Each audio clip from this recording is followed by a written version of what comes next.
If you like this video, please give a thumbs up. Please hit the bell icon to be notified of new videos. The fact that astronauts observe UFOs during their flights has long been known. The first American astronaut, John Glenn, who made 3 orbits around the Earth on February 20, 1962, on Mercury 6, reported that during the flight, 3 bright objects followed his ship.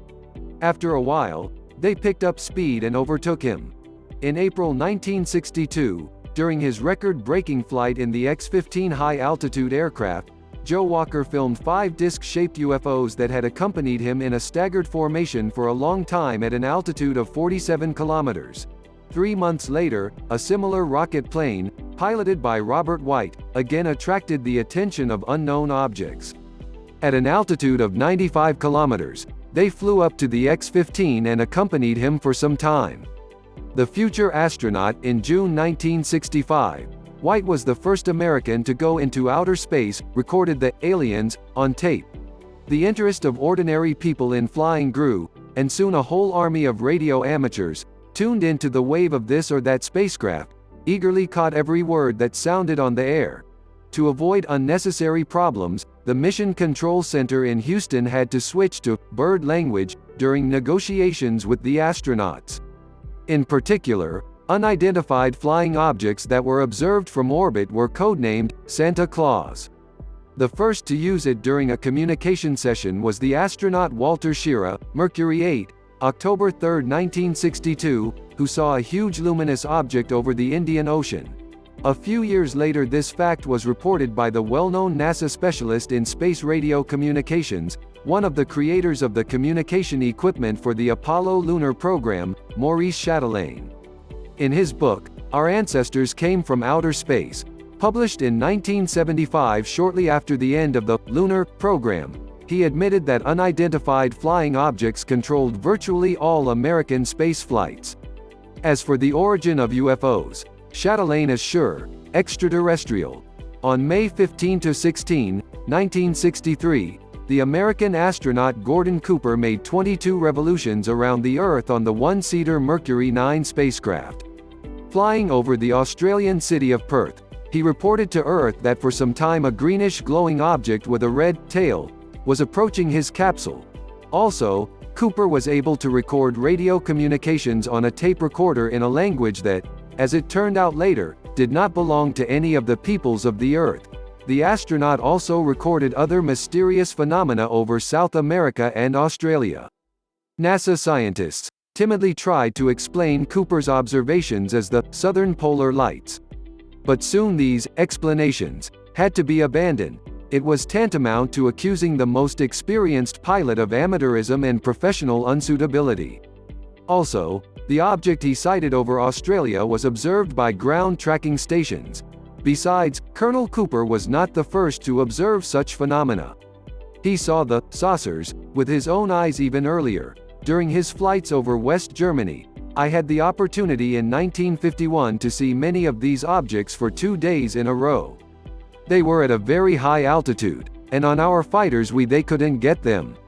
Years later, in an interview with NONSIAMOSOLI Video, Cooper said, in 1957, at Edwards Air Force Base, we were doing landing work, filming all equipment and surroundings. All of a sudden, the team members come running to me and say that they saw a low-flying saucer, which then landed, having exposed 3 supports from the apparatus. She was filmed with a film and camera, but they did not try to get close to her. Meanwhile, the UFO rose again and flew away at great speed. As the head of the work, Cooper, immediately after development, reviewed the recorded tapes and photographs and sent them to Washington. He never heard of them again. The testimonies of astronauts and NASA specialists about the mysterious visitors are confirmed by independent sources.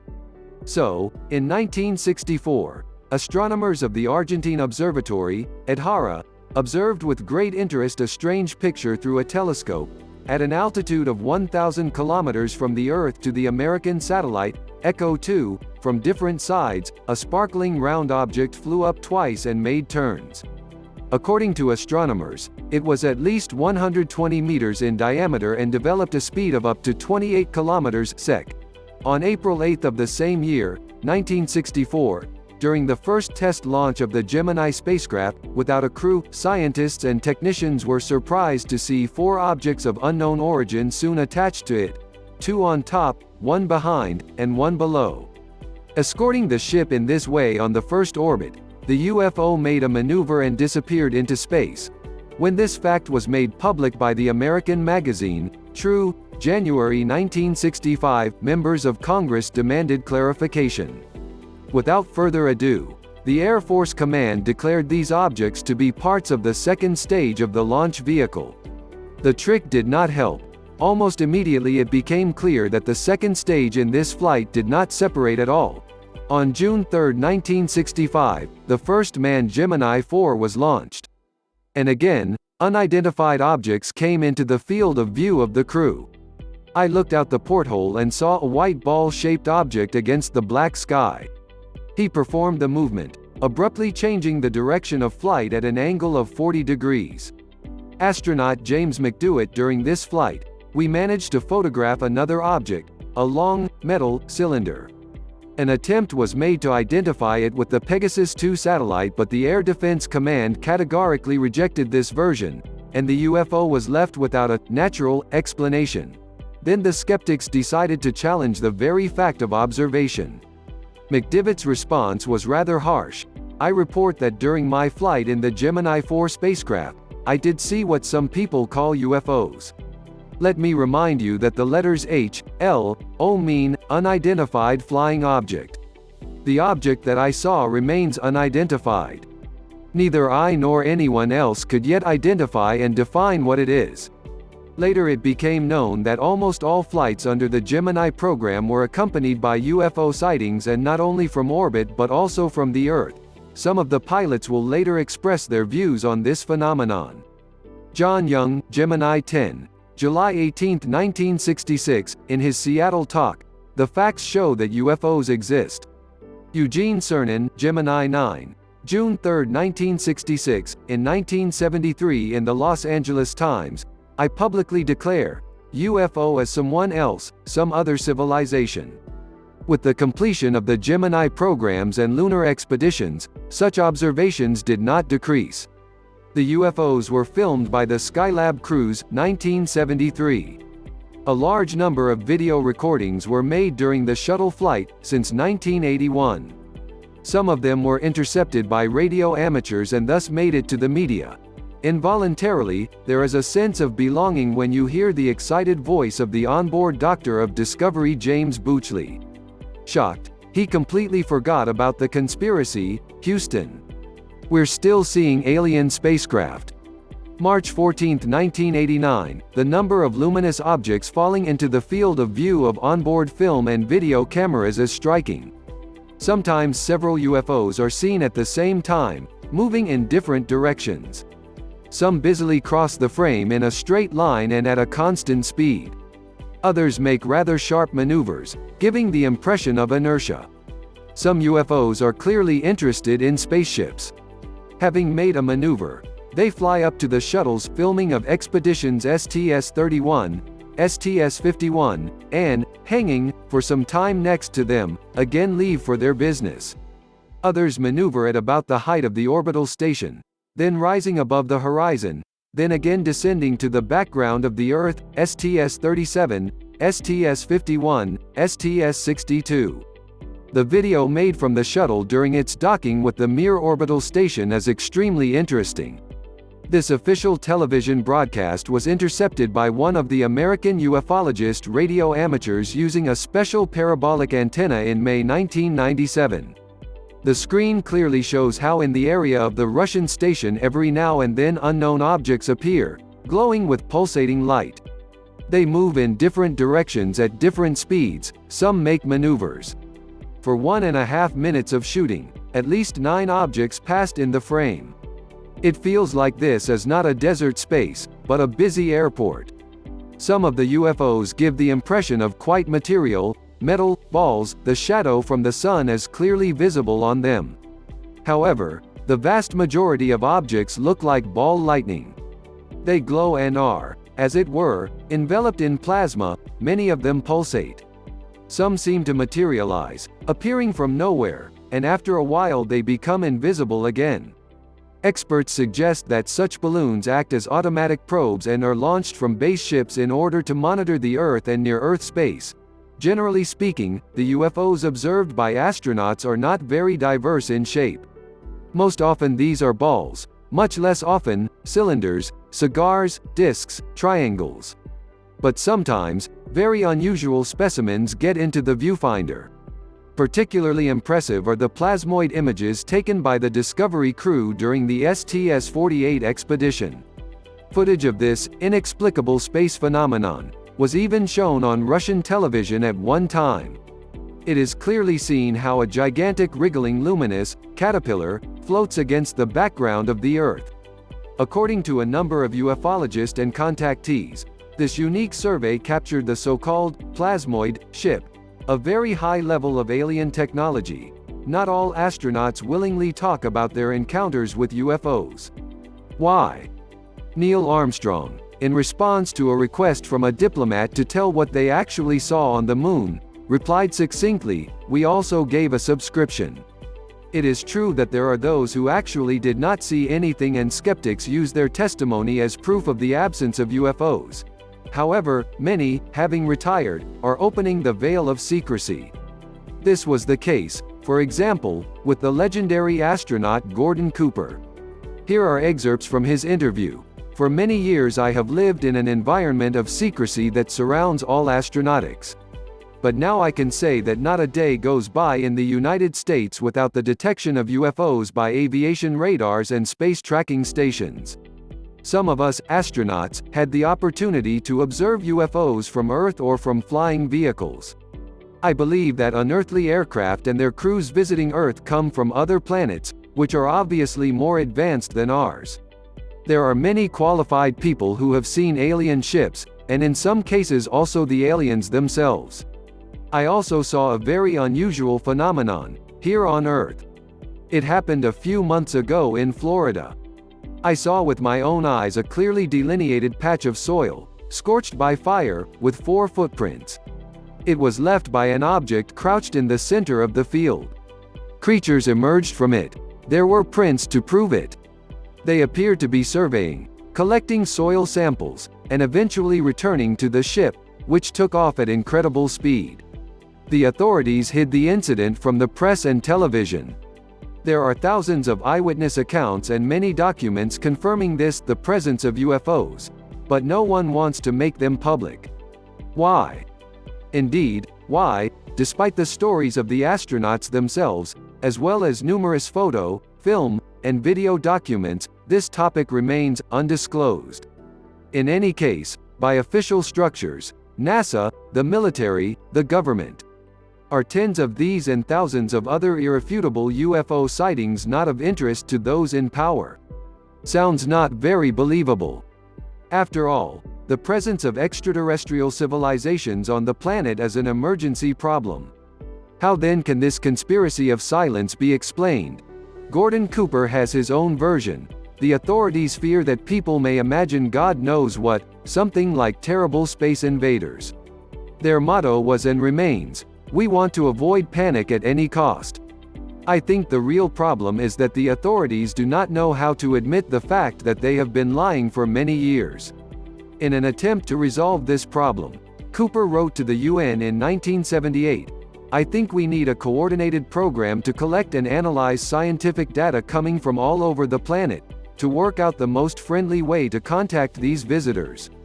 First, we need to demonstrate to them that, before entering the universal community, we ourselves have learned to solve our problems in peaceful ways, without wars." Recognition on their part would mean an incredible opportunity for our planet to rapidly progress in all areas. If the UN decided to take on this project and recognize this phenomenon, many qualified experts would decide to speak about it publicly and provide assistance and information. Letter by astronaut Gordon Cooper regarding UFOs to the Ambassador of Grenada to the United Nations. November 9, 1978. Ambassador Griffith Mission of Grenada to the United Nations 866 2nd Avenue Suite 502 New York, New York, 10017. Dear Ambassador Griffith, I wanted to convey to you my views on our extraterrestrial visitors, popularly referred to as UFOs, and suggest what might be done to properly deal with them. I believe that these extraterrestrial vehicles and their crews are visiting this planet from other planets, which obviously are a little more technically advanced than we are here on Earth. I feel that we need to have a top-level, coordinated program to scientifically collect and analyze data from all over Earth concerning any type of encounter, and to determine how best to interface with these visitors in a friendly fashion. We may first have to show them that we have learned to resolve our problems by peaceful means, rather than warfare, before we are accepted as fully qualified universal team members. This acceptance would have tremendous possibilities of advancing our world in all areas. Certainly, then it would seem that the UN has a vested interest in handling this subject properly and expeditiously. I should point out that I am not an experienced UFO professional researcher. I have not yet had the privilege of flying a UFO, nor of meeting the crew of one. I do feel that I am somewhat qualified to discuss them since I have been into the fringes of the vast areas in which they travel. Also, I did have occasion in 1951 to have 2 days of observation of many flights of them, of different sizes, flying in fighter formation, generally from east to west over Europe. They were at a higher altitude than we could reach with our jet fighters of that time. I would also like to point out that most astronauts are very reluctant to even discuss UFOs due to the great numbers of people who have indiscriminately sold fake stories and forged documents abusing their names and reputations without hesitation. Those few astronauts who have continued to have a participate in the UFO field have had to do so very cautiously. There are several of us who do believe in UFOs and who have had occasion to see a UFO on the ground, or from an airplane. There was only one occasion from space that may have been a UFO.